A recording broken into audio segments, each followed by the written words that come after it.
Mes amis Cancer, bonjour et bienvenue sur la chaîne Tarot à merveille. Pour votre tirage général, ceux qui me découvrent, soyez les bienvenus. J'espère que vous allez bien. Allez, c'est parti.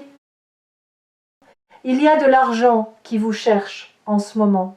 Pas de la manière dont vous l'imaginez. Pas une mallette qui tombe du ciel. Pas un chiffre rond qui apparaît sur votre compte sans explication. Non. L'argent qui vous cherche est plus subtil que cela. Il suit un chemin que vous avez vous-même tracé sans le savoir. Un chemin fait de pensées, de choix, de renoncements et surtout, de quelque chose que vous avez changé récemment dans votre manière d'exister. Et c'est de ce changement que nous devons parler. Parce que l'argent qui arrive est réel. Mais le « attention » dans le titre de cette vidéo l'est tout autant. Et si vous ne comprenez pas pourquoi je vous demande d'être attentif, cette somme risque de passer à travers vos doigts comme de l'eau. Restez avec moi. Ce que vous allez entendre ici pourrait redéfinir votre rapport à l'abondance pour le reste de votre vie. Je vais commencer par une question qui va peut-être vous surprendre. Quel est votre premier souvenir lié à l'argent? Pas votre premier salaire, pas votre premier achat, votre premier souvenir. Le tout premier moment de votre enfance où l'argent est devenu quelque chose dans votre esprit peut être une conversation entre vos parents que vous n'auriez pas dû entendre. Une phrase lancée à table, l'air de rien, du genre « on n'est pas millionnaire » ou « l'argent ne pousse pas sur les arbres », peut être un cadeau que vous avez demandé et qu'on vous a refusé en invoquant le prix, peut être un regard, une tension dans l'air, une porte qui se ferme quand les adultes parlaient de factures. Ce premier souvenir, quel qu'il soit, a planté une graine dans votre inconscient. Une graine minuscule, invisible, mais d'une puissance considérable, parce que cette graine a germé en silence pendant des décennies. Elle a produit des racines qui se sont étendues dans chaque recoin de votre esprit, et ces racines ont donné naissance à une croyance. Pas une croyance que vous avez choisie, une croyance que vous avez absorbée. Comme on absorbe une langue maternelle, sans le décider, sans même s'en rendre compte. Et cette croyance, elle dirige votre vie financière depuis le début, pas vos compétences, pas votre intelligence, pas votre travail acharné. Une croyance plantée par un moment que vous avez probablement oublié. Voilà pourquoi je vous demande votre attention. Parce que l'argent qui arrive ne pourra rester que si vous identifiez cette croyance. Sinon, le schéma se répétera. L'argent viendra puis repartira. Comme il l'a peut être déjà fait dans votre vie. Comme ces périodes où tout allait bien financièrement, puis où de manière presque mystérieuse, les choses se défaisaient. Une dépense imprévue, une opportunité ratée.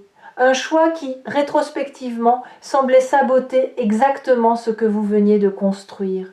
Ce n'était pas de la malchance, c'était la croyance qui faisait son travail, qui remettait les choses à leur juste place, votre place selon elle, la place du manque. Aujourd'hui, nous allons déraciner cette croyance, pas en la combattant.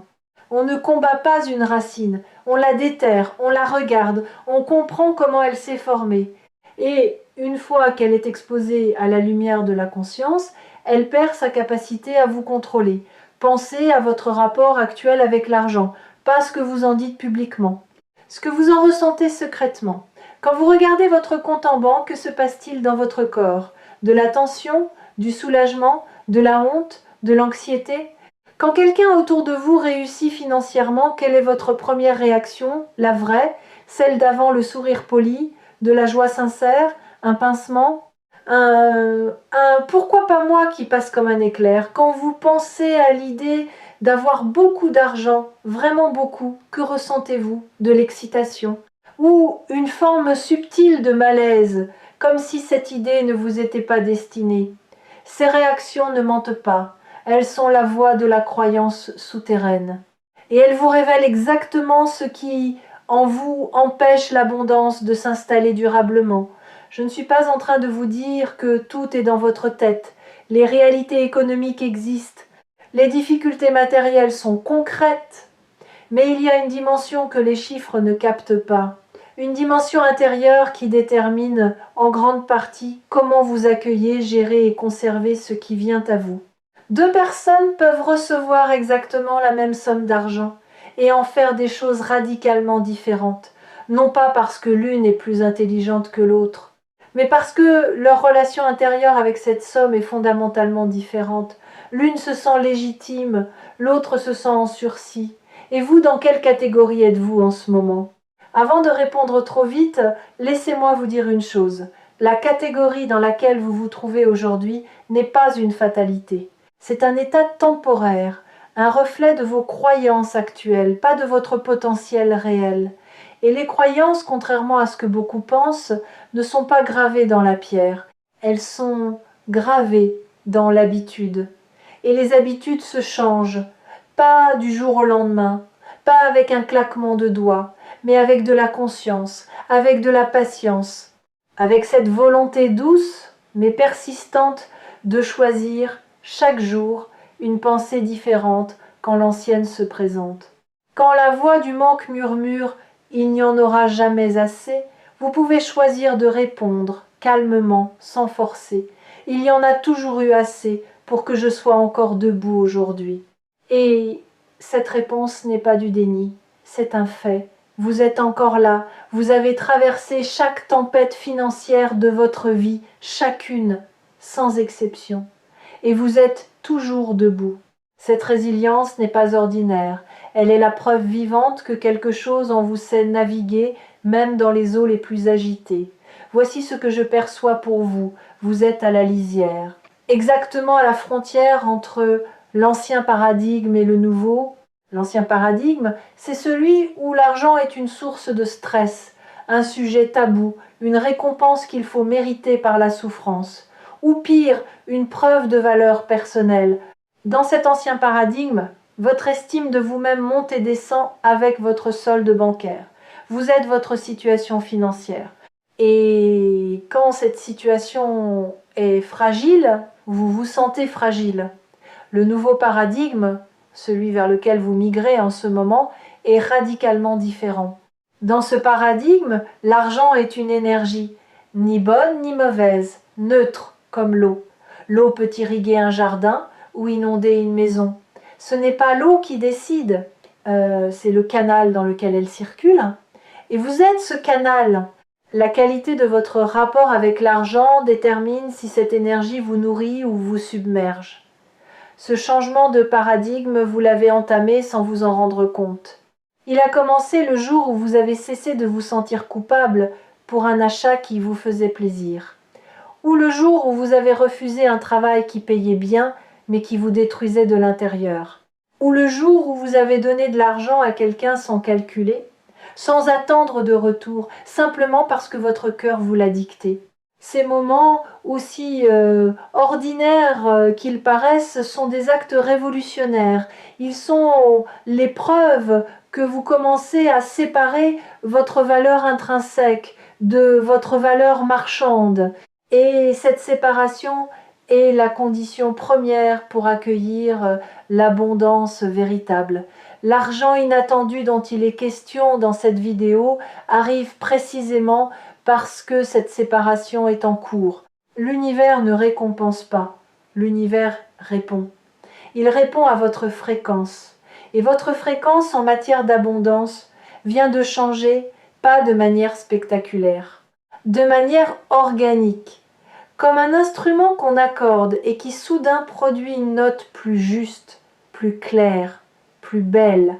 Et cette note attire à elle les harmonies correspondantes. Mais voici où le « attention » entre en jeu. Et je veux que vous écoutiez ceci avec toute votre présence. Quand l'argent arrive de manière inattendue, le premier réflexe de l'ancien paradigme est la peur.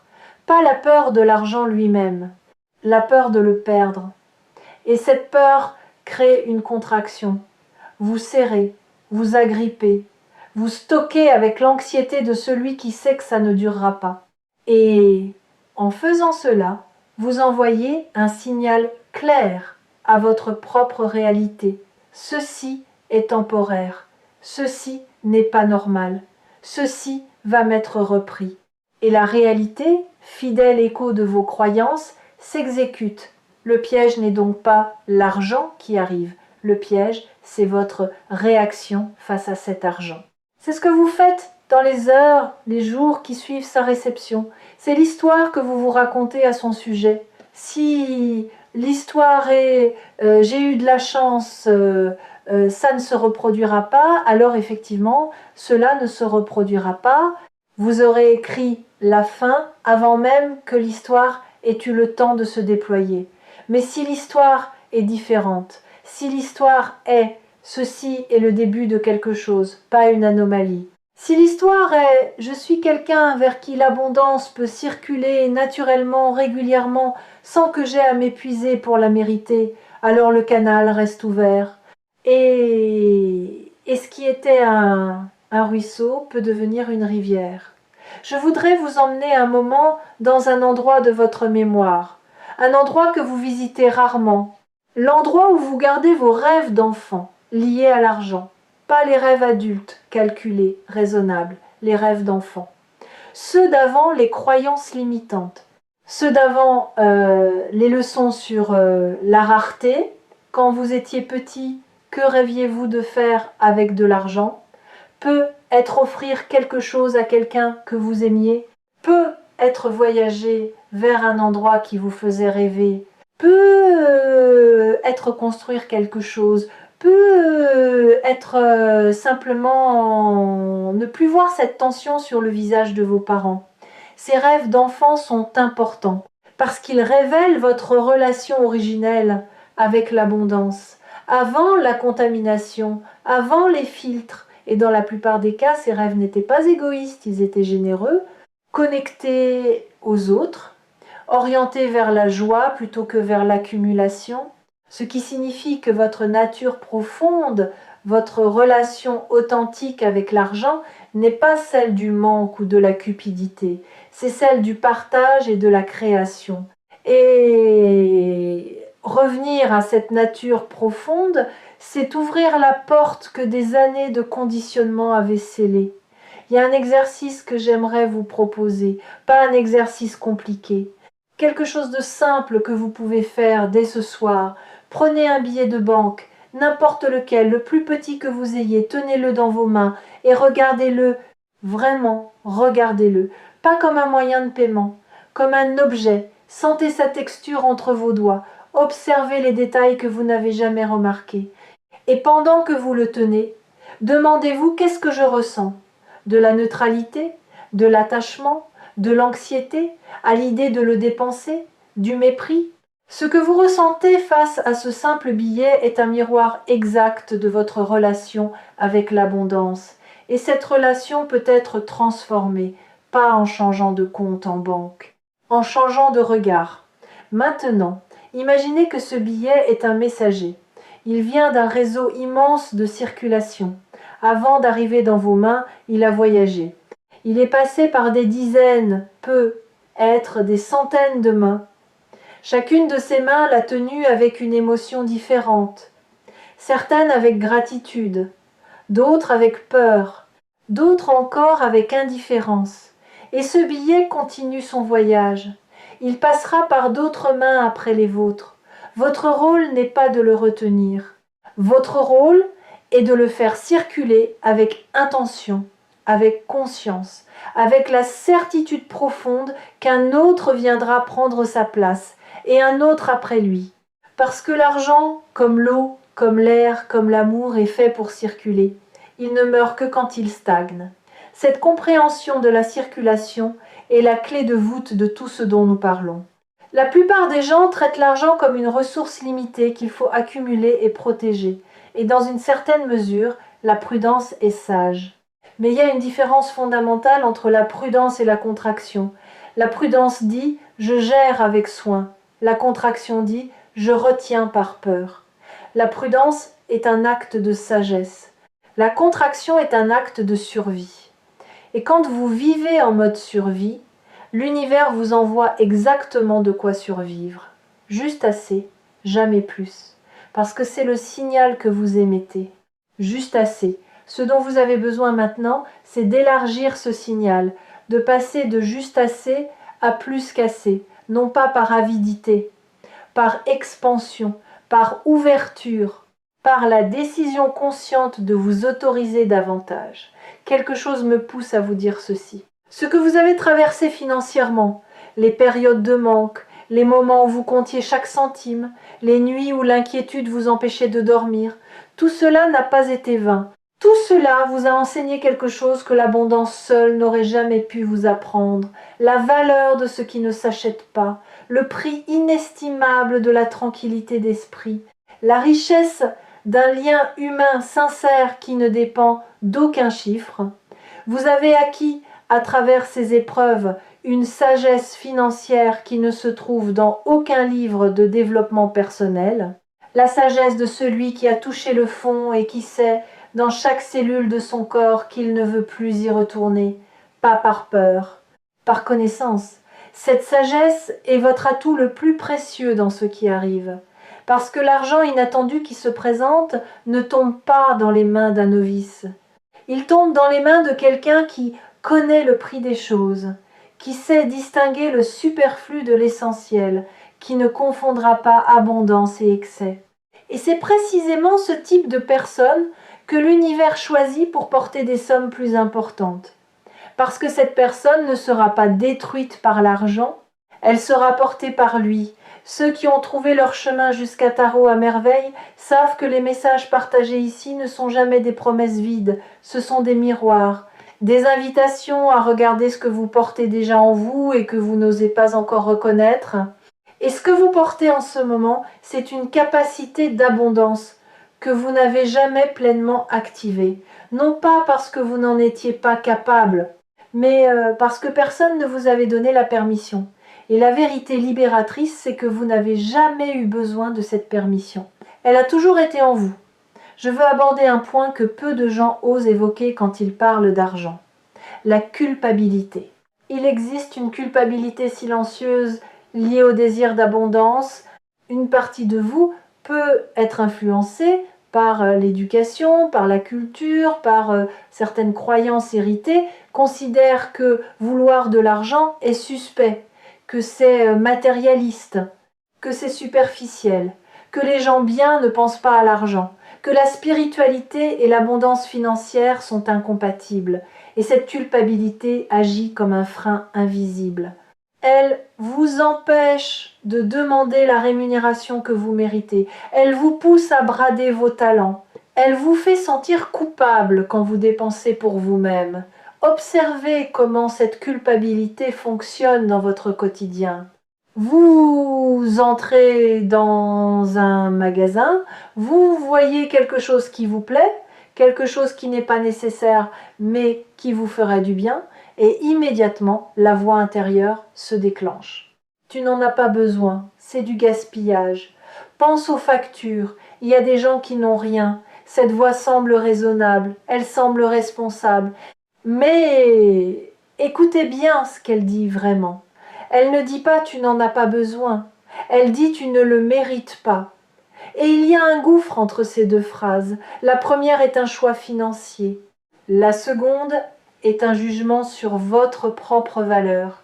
Et c'est ce jugement-là, caché sous le masque de la raison, qui étouffe votre capacité à recevoir.